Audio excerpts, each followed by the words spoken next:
Hey there, it's Gregson. Welcome back to Shifting Lanes. Today we're talking about the Dodge Charger and what you need to know about this car before you buy it, research it, or compare it to others in its class. And even if you're not in the market for a Charger, stick around and watch all the way to the end because there's some really interesting information I found when researching for this video that you may have never known before. And while you're at it, don't forget to hit the subscribe button if you liked the video and give it a thumbs up. In this video, we'll be going over what to look for on the Dodge Charger. Things like what's new for 2021 versus the 2020 model year, common issues, any major service bulletins on the car, any major recalls, and overall reliability ratings. We here at Shifting Lanes have driven the Charger a few times before. At a few press events, we've been given the keys to the 392 Scat Pack and the Hellcat trim levels. Given that, I can come into this video confident that we can give you an accurate representation of this modern day muscle sedan. And if you're here for the Charger, we make tons of different videos at Shifting Lanes like new car reviews, other what to know videos, and consumer advice recommendations. If you'd like to see any of those, check the description below for playlists of everything we do, or click the card above for a hand-picked video for you. Now, let's get into all the details of the 2021 Dodge Charger.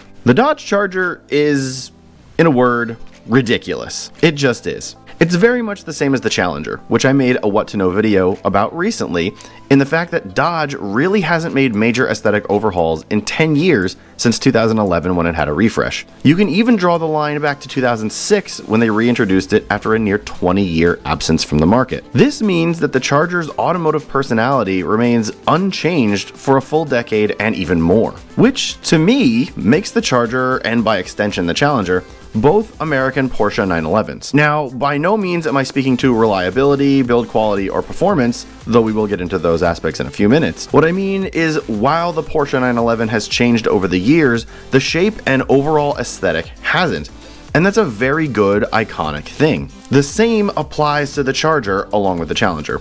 You will always know a Charger when you see it on the road, no matter what year it's from, because of its unique retro modern styling, mean headlights, and muscular sedan body design. So why is it ridiculous apart from aesthetics? Well, the Charger, along with the Challenger, is something of a rarity in the automotive world. You can get it as a normal daily driver, or get it as a 200+ mile per hour rocket sled that can also haul around the family. How is this possible?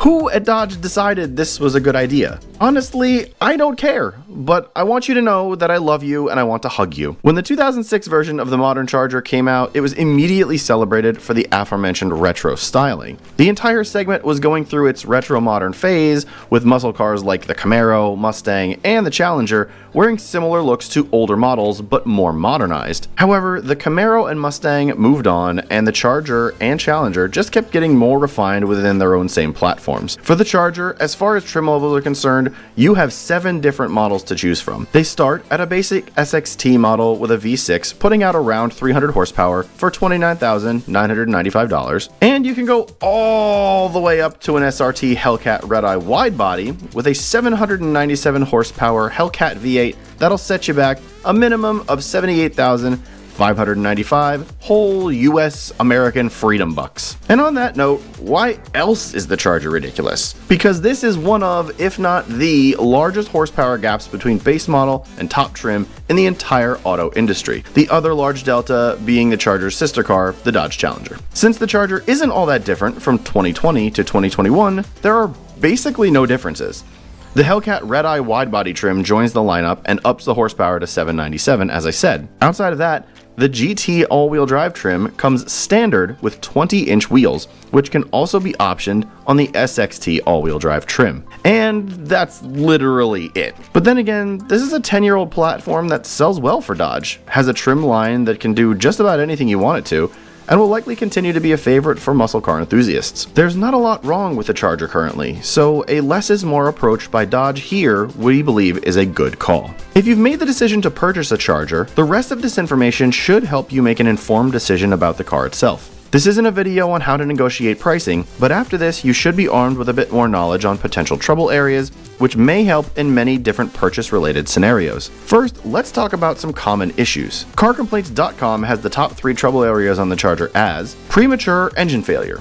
Yep, just a full-on engine failure. On the 2006 Charger, with an average cost to fix of a whopping $5,500, and an average mileage reported of 94,000 miles. Next up is alternator failure on the 2011 Charger, with an average cost to fix of $600 and an average mileage reported of 53,000 miles. And finally, premature engine failure, yes, another one, reported on the 2010 Charger, with an average cost to fix of $4,000 and an average mileage reported of 77,000 miles. Of course, these are all issues with older Chargers, but sometimes issues do carry over to newer models and generations. Just keep your eye out for these if you own a late model Charger or intend to purchase. Research does show that these issues aren't as prevalent or even happening at all in late model Chargers currently. Next, let's talk about the Technical Service Bulletins, or TSBs, for the Charger. If you didn't know, a TSB is a communication from the manufacturer, like Dodge, that document recommended procedures for repairing vehicles, and they happen when there are several occurrences of an unanticipated problem.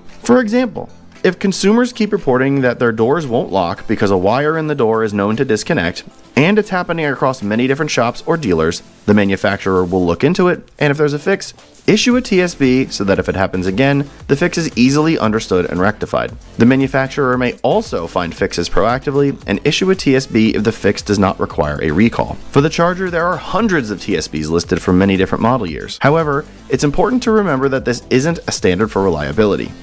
Almost all cars have dozens, if not hundreds, of TSBs for each year they are produced, so take this into consideration when doing your research.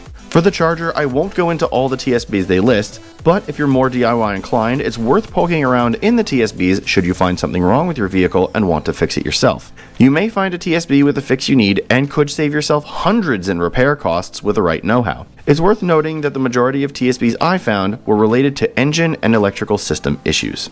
On that note, let's talk about any active recalls that the Charger has outstanding. Given that it has 10 model years under its belt on the current generation, along with numerous generations in the past, the Charger has many recalls and they will all be logged at the National Highway Traffic Safety Administration, or NHTSA. You can find all of this information on nhtsa.gov or other sites that list this information publicly. Much like the Charger trims, I won't go into all of these as they warrant their own video, but here are a few of the major ones to watch out for and the model years they relate to. For the 2010 to 2015 Chargers, passenger frontal airbag inflator may explode. Yes, I said explode. In the event of a crash necessitating deployment of the passenger's frontal airbag, the inflator could explode with metal fragments striking the vehicle occupants, potentially resulting in serious injury or death. This is an extremely serious recall, and if not done, is a huge red flag. If you're looking to purchase a Charger in these model years, get it in writing that this recall has been done from the dealer or the private party. For the 2014 to 2016 Chargers, cruise control cannot be canceled. If the vehicle maintains its speed or accelerates despite attempts to deactivate the cruise control, there would be an increased risk of a crash. This recall really focused on any car with the Mopar Stage 1 kit performance packages, and it has to do with their powertrain control modules. It basically means your cruise control will take over the car and continue on its merry way at the speed it's going, or with the potential for acceleration. As we know, with past unwanted acceleration crashes with Toyota products, this could be a deadly scenario. Finally, for the 2011 through 2014 Charger, alternator may fail, resulting in engine stall. If the alternator fails, the vehicle may stall without warning, increasing the risk of a crash. There is also the possibility that the alternator may short circuit, increasing the risk of a fire. Fire is bad in cars. Unless that fire is controlled explosions in the engine to make cars go fast. Then fire is good. Fire is very good. Alternator fires, not so much. Currently, the 2020 and 2021 model years actually only have one active recall, but we can chalk that up to those years of the Charger being a bit newer than all the others. We can also chalk that up to the Charger being refined over the past 10 to 15 years to the point where Dodge sort of has all of the kinks in the car worked out and the car itself is very dialed in. Before buying this car, you'll need to ask the dealer if these recalls have been done. If they haven't, that's not necessarily a red flag, as the previous owner may not have done the recall work or not known about them at all. Just have the dealer or private party do the recall work, get it in writing, and you should be fine to move forward to the next step. This leads me to my final point on the Charger: overall reliability. Now, without looking online, do you think that the Dodge Charger is a reliable car? The likely answer you may have to that question is no. Over the years, Dodge hasn't been the pillar of reliability that, say, Toyota or Honda has been. But if you look anywhere right now, the Charger is rated as reliable. For example, Consumer Reports has even given the Charger a recommended rating for the 2021 model year, and user-reported satisfaction has been excellent or above average since 2016. When researching, Consumer Reports is a great resource for reliability ratings and complaints, as most of these are user or buyer reported. However, it's worth noting that this is a paid service and you'll need to pony up a subscription to unlock all of their ratings. Given that, I can't show you their report. However, I can note that their report does match up to the NHTSA bulletins, complaints, and recalls, with most of the car being very good and the trouble spots being transmission, alternator, and airbag system related. Other websites have listed the newer Chargers as above average reliability as well, given public information on the car. With all this being said, do we recommend you still go in to buy the Dodge Charger if you've made the decision to purchase? That answer is a resounding yes, but just be cautious. The newer Chargers from 2016 onward don't seem to have overwhelmingly major issues that should prohibit you from, at the very least, keeping it on your list if you're cross-shopping muscle daily drivers or even powerful super sedans. Yes, it's a big, heavy muscle car, but if you're in the market for a Charger, you likely don't care about that. You want the muscle, you want the power, you want the aggressive looks, and the Charger has that in spades. And if any of those issues I mentioned do crop up, or even new ones, you still will likely have a factory warranty to cover you should anything happen. So go ahead and shop with confidence. I hope that this video does help you in making your buying decision a bit easier or has made you a better informed owner. If you want to follow us outside of YouTube, you can find us at Shifting Lanes on Facebook and Instagram, where we post about the cars we review, our personal cars, and industry news and adventures. Again, my name is Gregson, thank you so much for watching, and I will catch you next time.